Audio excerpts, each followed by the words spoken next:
Welcome to AAMVA's TWIRcast for November 25th, 2013, keeping you up to date on the latest news and events in the AAMVA community. I'm Claire O'Brien. Two working groups met at AAMVA headquarters last week. The first, the External Fraud Working Group, met and reviewed chapter drafts for their upcoming Best Practices document, planned to be released in the fall of 2014. They also discussed best practices in the fight against fraud and learned about AAMVA's Fraud Alert site and DHS ICE's Forensic Laboratory.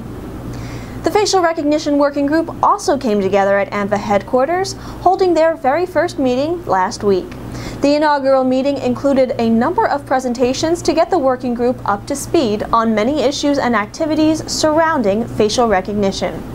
The group also spent considerable time crafting an outline that will eventually become a resource for the AAMVA community as they start or continue to use facial recognition technology. AAMVA is forming an Ignition Interlock working group. If you'd like to apply to serve on the working group, visit the Committees and Working Groups section of AAMVA's website to download the application and return it to AAMVA by December 16, 2013. For additional information about the working group, please contact Brian Ursino at bursino@aamva.org.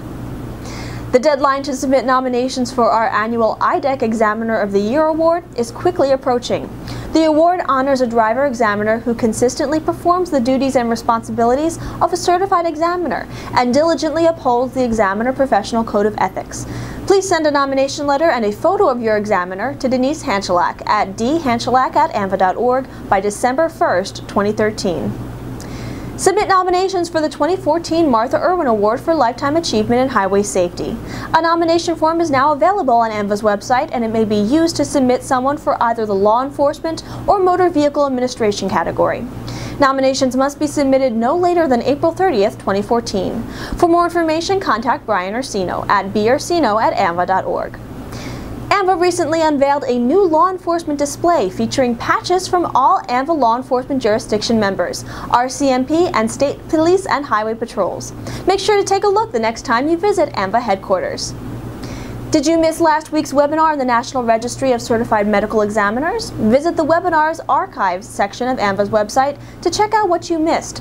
The webinar, presented by FMCSA, focused on a new regulation that requires healthcare providers performing a medical exam for interstate truck and bus drivers to be listed on the National Registry. Visit the Webinar Archives section to get more details on how healthcare professionals can register, train, and test to become a certified medical examiner. That's all for this edition of AAMVA's TWIRcast. Thanks for joining us.